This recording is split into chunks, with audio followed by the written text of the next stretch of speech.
எல்லாருக்கும் வணக்கம். என்னோட பேர் அழகிமீனா. நான் ஏஎஸ்ஐ எக்ஸாமுக்கு எப்படி ப்ரிப்பேர் பண்ணேன் அப்படின்றத ஒரு சில விஷயங்கள் உங்க கூட ஷேர் பண்ணிக்கிறேன். ஆம், நம்ம சார் எடுக்கிற கிளாஸு, அவர் கொண்டு போகிற மெத்தடு எல்லாமே பக்காவா இருக்கும். அவர டாப் டு பாட்டம் அவர ஃபாலோ பண்ணாலே மோர் தென் எனஃப் தான். ஆனாலும் நான் எப்படி ப்ரிப்பேர் பண்ணேன்றத ஒரு சில விஷயங்கள நான் உங்க கூட சொல்கிறேன். ஃபஸ்ட்டு வந்து நம்ம டெக்னிக்கல் பேப்பரில் 2 இருக்குது. ஒன்று, அதாவது இந்த ஏஎஸ்ஐ எக்ஸாமில் 2 இருக்குது. ஒன்று டெக்னிக்கல் பேப்பரு, இன்னொன்று வந்து ஜிகே பேப்பர் இல்லையா? ஃபஸ்ட்டு வந்து ஜிகே பேப்பர் பார்த்தோம் அப்படின்னா, அது வந்து சிலபஸ் நிறையா ரொம்ப ஹெவியாக இருக்கும். படிக்க வேண்டியது நிறையா இருக்கும். நிறைய மனப்பாடம் பண்ண வேண்டியதாக இருக்கும். நிறைய அப்டேட் பண்ண வேண்டியதாக இருக்கும். ஆனால் வந்து டெக்னிக்கல் பேப்பரை பொறுத்தளவுக்கு சிலபஸ் கம்மி. சீக்கிரமாக போர்ஷன் வந்து கவர் பண்ணிடலாம். அதனால் நான் ஃபஸ்ட்டு கான்சன்ட்ரேட் பண்ணது வந்து ஜிகேக்கு தான். ஜிகேக்கு வந்து என்ன பண்ணேன் அப்படின்னா, குரூப் 4 டிஸ்பேட்ச் வந்து போயிட்டுருந்துச்சு. அதில் போய் ஜாயின் பண்ணிட்டேன். இது வந்து குரூப் 4 எக்ஸாமுக்கு 6 மாதத்துக்கு முன்னாடியே அவங்க போட்டிருந்தாங்க. சரி இப்போதைக்கு கொஞ்சம் கொஞ்சமாக படிச்சுட்டோன்னா முடிச்சிடலாம். இது ஜிகே குரூப் 4க்கு இல்லைனாலும் நமக்கு ஏஎஸ்ஐக்கு ஹெல்ப் பண்ணுன்னு சொல்லி தான் நான் ஜாயின் பண்ணேன். அப்போ வந்து சார் வந்து கிளாஸ் ஸ்டார்ட் பண்ணலை. ஜிகே மட்டும் தான் படிச்சுட்ருந்தேன். குரூப் 4க்கு வந்து அது ஸ்கூல் புக் வைஸ் தான் டிஸ்பேட்ச் வந்து போயிட்டுருந்துச்சு. கொஞ்சம் கொஞ்சமாக போர்ஷன் வந்து கொடுத்து 2 நாள் படிக்க விட்டு 3ஆம் நாள் வந்து எக்ஸாம் இருக்கும். நான் ஆஃப்லைனில் தான் போய் எழுதினேன். அந்த ஆஃப்லைனில் போய் எழுதினால எனக்கு வந்து ஓஎம்ஆர் ஷீட் எக்ஸ்பீரியன்ஸ் கிடச்சிச்சு. ஓஎம்ஆர் ஷீட்டை ஹேண்டில் பண்ணுறது, எக்ஸாம் ஹால் ஹேண்டில் பண்ணுறது, டைம் மேனேஜ்மெண்ட் பண்ணுறது, மேக்ஸ் வந்து எல்லா டெஸ்ட்லேயும் மேக்ஸ் வந்து இருக்கும்.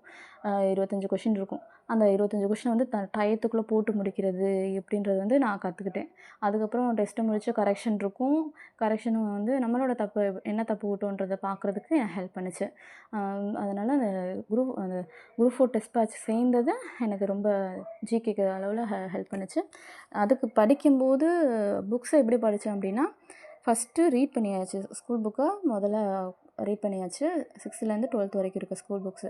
அதில் அழுத்தம் கொடுத்து படித்தது வந்து 9th, 10th, 11th, 12th. அதில் இருக்க ஃபஸ்ட் லெசன் ஒரு லெசன் எடுத்துட்டோன்னா ஃபஸ்ட்டு ரீட் பண்ணிடணும். ரீட் பண்ணிவிட்டு அதுக்கப்புறம் அதில் இருக்க இம்பார்ட்டண்ட் பாயிண்ட்ஸை வந்து ஹைலைட் பண்ணிவிட்டு, அதுலேயும் மறக்கக்கூடிய பாயிண்ட்ஸை என்ன பண்ணோம் அப்படின்னா, ஷார்ட்கட் வச்சு படிக்க ஆரம்பித்தோம். ஒன்றோட ஒன்று கனெக்ட் பண்ணி சம்மந்தமே இல்லாத ஒரு ஷார்ட்கட் வச்சு எப்படியாச்சும் மண்டையில் ஏற்றணும் அப்படின்ற மாதிரி வச்சு படிக்க ஆரம்பித்தோம். கொஞ்சம் அது ஈஸியாக இருந்துச்சு. மண்டையில் ஏறிச்சு. அதை அப்படியே கொண்டு போய் எக்ஸாமில் அந்த டெஸ்ட் எழுதும்போது இன்னும் கொஞ்சம் நல்லா ஸ்ட்ராங்காக நின்றுச்சு. அப்புறம் வந்து ஓரளவு இப்போ ஸ்கூல் புக்கை வந்து கவர் பண்ணியாச்சு. கவர் பண்ணாலும் என்ன ஆச்சு அப்படின்னா, ஒரு போர்ஷன் படிக்கும்போது இன்னொரு போர்ஷன் மறக்க ஆரம்பிச்சு. ஹிஸ்ட்ரி படிக்கும்போது பாலிட்டி மறக்குது. பாலிட்டி படிக்கும்போது ஜியாகிரஃபி மறக்குது.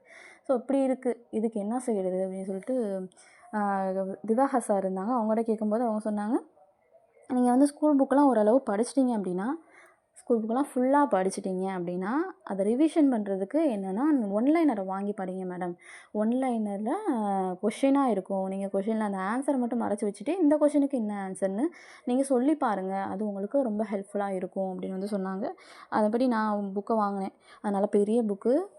சோஷியலுக்குன்னு தனியாக போட்டிருந்தாங்க. எல்லாமே இருக்கும். ஹிஸ்ட்ரி, ஜியாகிரஃபி, பாலிட்டி எல்லாமே ஒரே புக்கில் கவர் ஆகிரும். 6லேருந்து 12th வரைக்கும் எல்லா லெசனும் ஒன்லைனராக கொடுத்துட்ருந்தாங்க. அது வச்சு படிக்க ஆரம்பித்தேன். அதுவும் புக்கும் சைட் பை சைடு. புக்கில் இருக்க டேட்டா இந்த ஒன்லைனரில் இருக்கான்னு செக் பண்ணிவிட்டு படிக்க ஆரம்பித்தோம். அதனால ரிவிஷன் பண்ணுறதுக்கு அது ஹெல்ப் பண்ணுச்சு. இதுதான் வந்து நான் ஜிகேக்கு வந்து ஃபாலோ பண்ண மெத்தட். டெஸ்ட் பேட்ச் ஜாயின் பண்ணேன். ஸ்கூல் புக்கை படித்தேன். ஸ்கூல் புக் படிச்சுட்டு ரிவிஷன் பண்ணுறதுக்கு நான் இந்த ஒன்லைனர் வந்து யூஸ் பண்ணிக்கிட்டேன். அது ஜிகே படிக்கும்போது நானும் என் ஃப்ரெண்டுமா தான் சேர்ந்து படித்தோம். இன்ஸ்டியூட் போயிடுவோம். இன்ஸ்டியூட் போயிட்டு காலைல 10 மணிலேருந்து 5 மணி வரைக்கும் அங்கே தான் உட்காந்து படித்தோம். டிஸ்கஸ் பண்ணி படித்தோம். 2 பேர் சேர்ந்து ஷார்ட்கட் வச்சு படித்தோம். உங்களுக்கு வந்து இந்த மாதிரி சூழ்நிலை இல்லை அப்படின்னா நீங்கள் கவலைப்படவே வேணாம். ஃபோனை எடுத்து ரெக்கார்டரு ஆன் பண்ணி விட்டுருங்க. நீங்கள் ஒரு லெசன் படிக்க போகிறீங்கன்னா ரெக்கார்டர் ஆன் பண்ணி விட்டுட்டு அதை படிங்க. நல்லா சத்தம் போட்டு ஒரு தடவை வாசிச்சுட்டு, இடையில எங்கேயாவது உங்களுக்கு ஷார்ட்கட் வைக்க முடிஞ்சுன்னா வச்சுருங்க. வச்சுட்டு முடிச்சுடுங்க. அந்த லெசனை முடிச்சுட்டு திரும்ப நீங்கள் வந்து ஃப்ரீ டயத்தில் அதை கேட்டு பாருங்கள். அன்றைக்கி நாள் ஃபுல்லாக அதை திரும்ப நீங்கள் படித்ததை நீங்கள் கேட்டு பார்த்தீங்க அப்படின்னா, நம்ம படிக்கிறத நம்ம திரும்ப கேட்கும்போது நல்லாயிருக்கும். சீக்கிரமாக ஞாபகத்துலேயும் வரும்.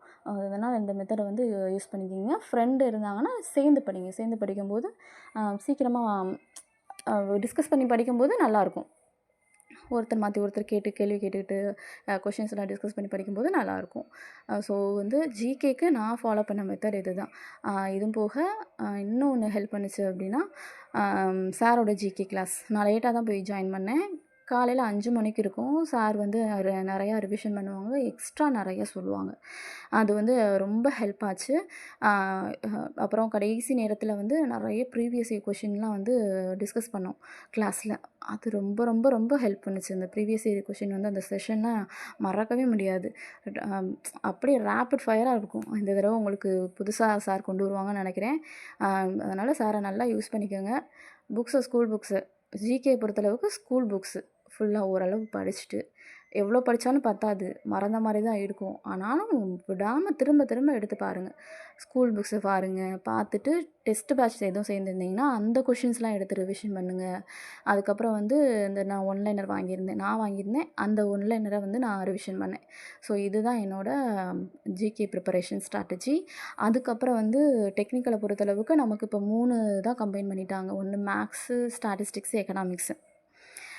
இதில் வந்து எக்கனாமிக்ஸை சொல்லணும் அப்படின்னா சாரை மட்டும் ஃபாலோ பண்ணுங்கள். அவர் சொல்கிறத மட்டும் கேளுங்க.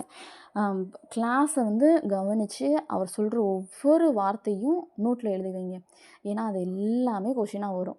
நான் அதை ஃபீல் பண்ணியிருக்கேன். இந்த எக்கனாமிக்ஸ் கிளாஸ் வந்து அவ்வளோ இன்ட்ரெஸ்ட்டாக கவனிப்பேன். எல்லா கிளாஸுமே அப்படி தான். ஆனாலும் எக்கனாமிக்ஸ் கிளாஸ் வரைக்கும் ஒரு இதுதான், நோட் இருக்கும், எக்கனாமிக்ஸ் நோட் இருக்கும். அவர் சொல்லும்போது மெட்டீரியலும் இருக்கும், இருந்தாலும் அவர் சொல்லும்போது எக்ஸ்ட்ரா பாயிண்ட்டை நோட்டில் எழுதி வைப்பேன். அவர் வாயில் வர்றது ஃபுல்லாமே கொஷின், எல்லாமே ஜிகே, எல்லாமே கொஷின் பேப்பரில் இருக்கும். எழுதி வைங்க. நான் எழுதி வச்சேன். சார் சொல்கிற ஒவ்வொரு விஷயத்தையும் வருஷம் மாறாமல் ஒவ்வொரு வருஷத்தையும் எழுதி வச்சேன். ரெக்கார்டட் கிளாஸ் வேறு எனக்கு இருந்துச்சு. அதனால் கிளாஸில் லைவில் எழுத முடியாது கூட திரும்ப ரெக்கார்ட் போட்டு எழுதி வைக்க ஆரம்பித்தேன். அந்த எழுதி வச்சதை திரும்ப திரும்ப திரும்ப திரும்ப எடுத்து படிக்க ஆரம்பித்தேன். 5 இயர் பிளான்லாம் நடத்தினாங்க. அப்பா பக்காவான கிளாஸ் அதெல்லாம். இன்னும் அந்த நோட்டு இருக்குது, எடுத்து பார்த்துட்டு தான் இருக்கேன். அதில் இருக்க ஒவ்வொரு பாயிண்ட்டும் இன்னுமே மண்டையில் இருக்குது எனக்கு. எழுதி வச்சு சார் சொன்ன ஒவ்வொரு வார்த்தையும். எக்கனாமிக்ஸை பொறுத்தளவுக்கு அவரை நீங்கள் நம்பலாம், தாராளமாக நம்பலாம். அவர் சொல்கிறத மட்டும் ஃபாலோ பண்ணுங்கள், எழுதி வச்சுக்கோங்க.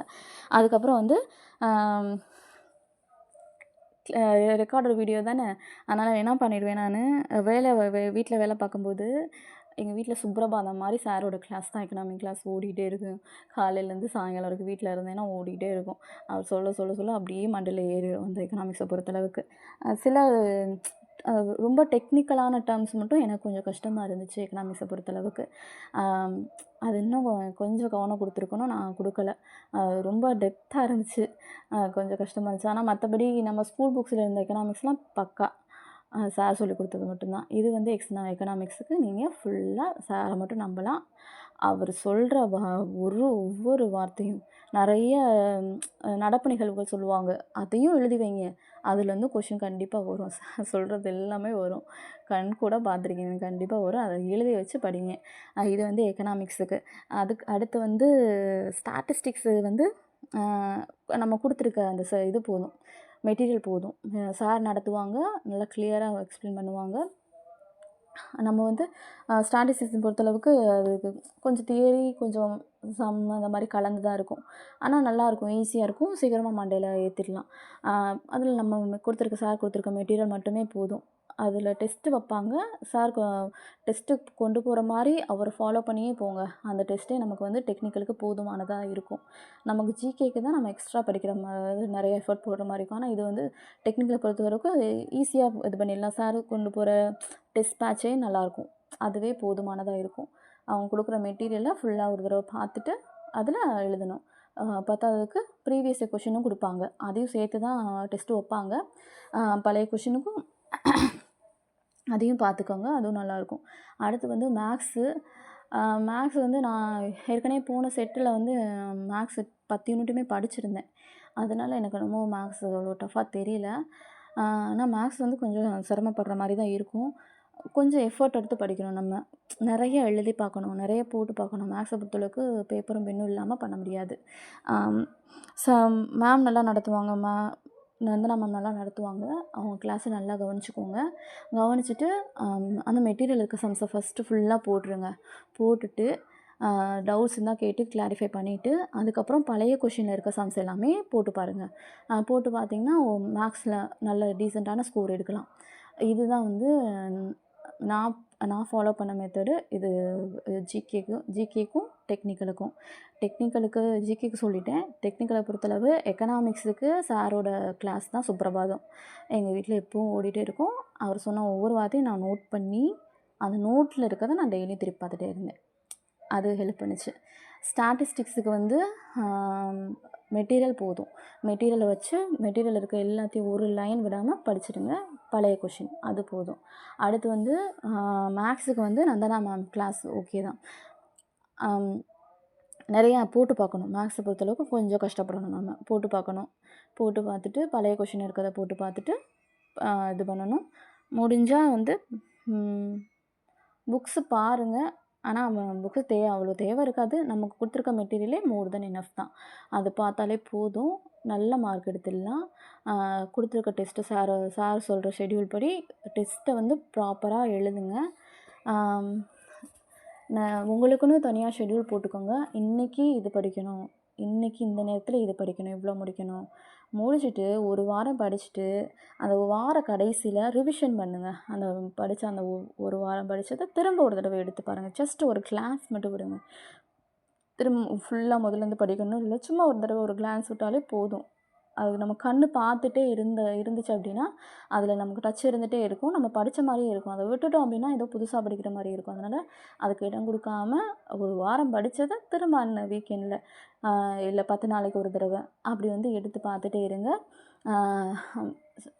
நல்லாவே ஹெல்ப் பண்ணும். இது வந்து நான் பண்ண மெத்தட் ஜிகேக்கும் இது டெக்னிக்கல் பேப்பருக்கும். அதோட டிஎன்பிஎஸ்சி ஆஸ்பிரண்ட்டுக்கு இருக்க வேண்டிய ரொம்ப ரொம்ப ரொம்ப முக்கியமான ஒரு விஷயம்.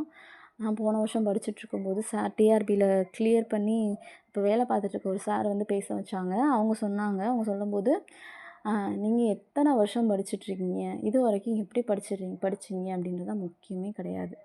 நீ வரப்போது எக்ஸாமில் நான் நல்லா படித்து கான்ஃபிடெண்ட்டாக எழுதி இந்த தடவை கண்டிப்பாக நான் வேலைக்கு போகிறேன் அப்படின்னு ஒரு நம்பிக்கையோடு படிங்க. கண்டிப்பாக உங்களுக்கு வேலை கிடைக்கும்னு வந்து சொன்னாங்க. அந்த வார்த்தை எனக்கு வந்து ரொம்ப பிடிச்சிருந்துச்சி. நம்பிக்கையோடு படித்தேன். இந்த தடவை நமக்கு ஒரு வேலை இருக்குடா அப்படின்ற ஒரு நம்பிக்கையோடு படித்தேன். அதற்கான சூழ்நிலைகள்லாம் மாறிச்சு. நான் இந்த ஃபீல்டுக்கு, அதாவது காம்படேட்டிவ் ஃபீல்டுக்கு வந்து 7 வருஷம் எல்லா எக்ஸாமும் படிச்சுருக்கும்போது ஏதாவது ஒரு சூழ்நிலை காரணம் சொல்லிகிட்டே இருந்தேன். ஆனால் இந்த எக்ஸாமில் இல்லை, எவ்வளோ சூழ்நிலை இருந்தாலும் இந்த தடவை நான் படித்து நான் வேலைக்கு போகிறேன் அப்படின்ற ஒரு எண்ணம் மட்டும் மனசுக்குள்ளே இருந்துகிட்டே இருந்துச்சு. அதோட நம்ம படிக்கும்போது நிறைய தடங்கள் வரும், நிறைய பிரச்சனை வரும், நிறைய ஹெல்த் இஷ்யூஸ் வரும். எல்லாத்தையும் தள்ளி நின்று பாருங்கள்.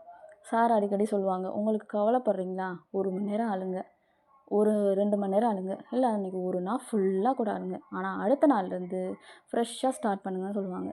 அதை தான் நானும் ஃபாலோ பண்ணேன். எவ்வளோ பிரச்சனை வந்தாலும் அது கொஞ்சம் நேரம் அவ்வளோதான், முடிச்சுட்டு அடுத்து படிக்க ஆரம்பிச்சிடுங்க.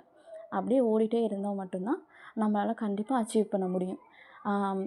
இந்த மெத்தடை இது நான் ஃபாலோ பண்ண மெத்தட். ஒவ்வொருத்தவங்களுக்கும் தனித்தனியான ஒரு ஓன் மெத்தட் இருக்கும். நீங்கள் உங்களுக்குரிய ஒரு இண்டிவிஜுவல் மெத்தடை ஃபாலோ பண்ணிக்கோங்க. அதில் நல்ல நம்பிக்கையோடு ப்ராக்ரஸ் பண்ணுங்கள், நம்பிக்கையோடு படிங்க.